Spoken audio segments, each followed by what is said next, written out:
আসসালামু আলাইকুম বন্ধুরা। আশা করি আপনারা সবাই ভালো আছেন। আজ আমরা আপনাদের এমন একটি ঘটনা শোনাতে যাচ্ছি যা শুনে আপনারা হতভম্ব হয়ে যাবেন। জি হ্যাঁ বন্ধুরা, এটি একটি দুলহনের ঘটনা, যে নিজের বরযাত্রার দিন দুলহনে পরিণত হয়েছিল আর হঠাৎই পৌঁছে যায় কবরের ভিতরে।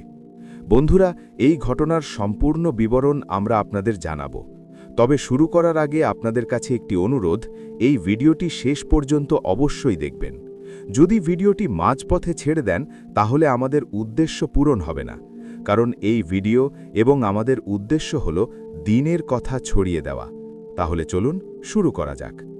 বন্ধুরা, যখন আল্লাহ তাআলা কোনো বান্দার ওপর সন্তুষ্ট হন, তখন তিনি তার আমলকে এমনভাবে পছন্দ করেন এবং দুনিয়ার সামনে প্রকাশ করে দেন যে আমি এই বান্দার ওপর রাজি হয়ে গেছি। বন্ধুরা, ঘটনাটি এমন, একটি গ্রামে একটি মেয়ে ছিল যে কোনো অবস্থাতেই নামাজ ছাড়ত না। সম্ভবত এ কারণেই তার ওপর আল্লাহ তাআলার বিশেষ রহমত ছিল এবং তার আখিরাত সুন্দর হয়ে যাচ্ছিল। যখন সে মেয়ে যুবতী হল, তখন তার মা বাবা তার বিয়ে ঠিক করে দিলেন। এরপর তার বিয়ের দিন নির্ধারিত হল। অবশেষে সেই দিনটিও এসে গেল যেদিন তার বিদায় হওয়ার কথা ছিল এবং বরযাত্রী আসার সময় ঘনিয়ে এলো। সে দুলহনের সাজে সেজে ঘরের মধ্যে বসেছিল। ঠিক সেই সময় হঠাৎ নামাজের ওয়াক্ত হয়ে গেল। বন্ধুরা, আমরা সবাই জানি নামাজ সব অবস্থাতেই ফরজ। নামাজ কোনো অবস্থাতেই মাফ নয় এবং যে কোনো অবস্থায় আমাদের নামাজ আদায় করতেই হবে। নামাজ প্রত্যেক মুসলমান নারী ও পুরুষের উপর ফরজ। নামাজ মুমিনের মেরাজ। কিয়ামতের দিন সর্বপ্রথম প্রশ্ন করা হবে নামাজ সম্পর্কে। বন্ধুরা, এই মেয়েটি খুবই পরহেজগার ছিল। সে সব সময় আল্লাহ তাআলার হামদ ও সানা বর্ণনা করত। কিন্তু সেদিন এক অদ্ভুত ও বিস্ময়কর ঘটনা ঘটল। মেয়েটি তখন পুরোপুরি দুলহনের সাজে প্রস্তুত ছিল, অর্থাৎ সম্পূর্ণ মেকআপ করা অবস্থায় ছিল। ঠিক তখনই যখন নামাজের ওয়াক্ত হল, সে সঙ্গে সঙ্গে তার আম্মির কাছে গিয়ে বলল, আম্মি, নামাজের ওয়াক্ত হয়ে গেছে, আমি নামাজ আদায় করতে যাচ্ছি। তার আম্মি বললেন, বেটি, আর কিছুক্ষণের মধ্যেই আমাদের বাড়িতে বরযাত্রী এসে যাবে। এখন তুমি যদি অজু করো তাহলে তোমার মেকআপ নষ্ট হয়ে যাবে এবং এই যে সুন্দরভাবে তুমি সাজা, এতে কিছু না কিছু কমতি হয়ে যাবে। এর চেয়ে ভালো হলো এখন নামাজ না পড়া। কিন্তু বন্ধুরা, তখন সেই মেয়েটি বলল, আমার মানুষের কোনো পরোয়া নেই, আমার বরযাত্রীদেরও কোনো পরোয়া নেই। আমাকে তো আল্লাহ তাআলার সামনে মুখ দেখাতে হবে। আমার উদ্দেশ্য শুধু আল্লাহ তাআলাকে সন্তুষ্ট করা, কারণ নামাজ তো সব অবস্থায় ফরজ। আমি দুলহনে থাকি আর না থাকি, এমন যেন না হয় যে মেকআপ নষ্ট হওয়ার ভয়ে আমি নামাজ ছেড়ে দিই এবং আল্লাহ তাআলার নারাজগি নিয়ে নিই। এর চেয়ে ভালো হলো নামাজ আদায় করা। মেয়েটির এই কথা শুনে তার মা খুব রেগে গেলেন এবং বললেন, এমন করো না, আমাদের বদনাম হয়ে যাবে। কিন্তু বন্ধুরা, সেই মেয়েটি কোনোভাবেই রাজি হল না। সে বলল, আমাকে আল্লাহ তাআলার সামনে মুখ দেখাতে হবে এবং তাকেই সন্তুষ্ট করতে হবে, মানুষকে নয়।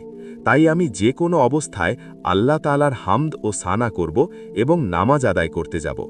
বন্ধুরা, আপনাদের জানিয়ে দিই, এদিকে তার মায়ের চোখে অশ্রু এসে গেল এবং তিনি কাঁদতে কাঁদতে ঘর থেকে বেরিয়ে গেলেন। আর অন্যদিকে ছিল সেই আল্লাহওয়ালি মেয়ে, যার হৃদয়ে ঈমানের আলো ঝলমল করছিল। সে অজু করার জন্য গোসলখানায় চলে গেল এবং অজু করল। বন্ধুরা, আমরা সবাই জানি দুলহনের সাজগোজ করতে অনেক সময় লাগে, কিন্তু সে মেয়েটি এসবের কোনো পরোয়া করল না। দুনিয়া আমার সম্পর্কে কি ভাববে সে চিন্তা করল না, বরং সে চিন্তা করল আল্লাহ তাআলা আমার সম্পর্কে কি ভাববেন, যেন আল্লাহ তাআলা আমার ওপর নারাজ না হয়ে যান। তাই সে অজু করল এবং নামাজ আদায় করতে দাঁড়িয়ে গেল। বন্ধুরা, আপনাদের জানিয়ে দিই, সে মাত্র নামাজ শুরু করেছিল। ঠিক যখন সে সিজদায় গেল, সেই মুহূর্তেই তার রূহ কবজ হয়ে গেল, অর্থাৎ আল্লাহ তাআলা তাকে এক অত্যন্ত সুন্দর মৃত্যু দান করলেন। বন্ধুরা, একটু ভেবে দেখুন, আল্লাহ তাআলা যদি আমাদের সামান্য একটি আমলও পছন্দ করে নেন, তাহলে আমাদের নাজাত হয়ে যায়। বন্ধুরা, যখন মৃত্যু আসে তখন মৃত্যু এসেই যায়, না এক মুহূর্ত দেরি হয়, না এক মুহূর্ত আগে।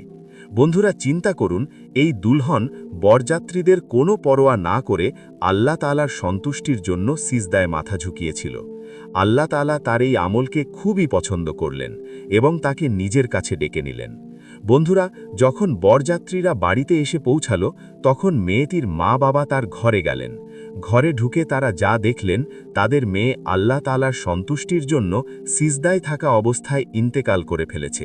আল্লাহু আকবার। বন্ধুরা, আল্লাহ তাআলার কাছে দোয়া, তিনি যেন আমাদের সবাইকে এমন মৃত্যু নসিব করেন। আমিন সুম্মা আমিন।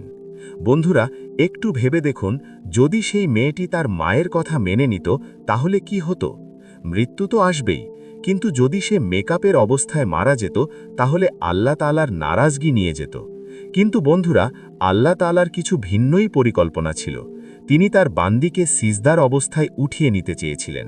সেই মেয়েটির ওপর ছিল আল্লাহ তাআলার বড়ই অনুগ্রহ। প্রিয় বন্ধুরা, এই ঘটনা থেকে আমাদের শিক্ষা নেওয়া উচিত। আমাদের মধ্যে কতজন নামাজ আদায় করি না? একটু চিন্তা করুন, এই অবস্থায় যদি মৃত্যুর ফেরেশতা এসে আমাদের রূহ কবজ করে নেয়, তাহলে আমরা আল্লাহর সামনে কিভাবে মুখ দেখাব? নামাজ সম্পর্কে আমাদের প্রিয় নবী হযরত মুহাম্মদ সাল্লাল্লাহু তাআলা আলাইহি ওয়াসাল্লাম ইরশাদ করেছেন, নামাজ আমার চোখের শীতলতা। যখন আমাদের নবী কবরে তাশরিফ আনবেন, তখন আমরা কিভাবে তার সামনে মুখ দেখাব? বন্ধুরা, এরপর এই হয় যে মেয়েটিকে তার সেই বিয়ের পোশাকেই দাফন করা হয়। সুবহানাল্লাহ।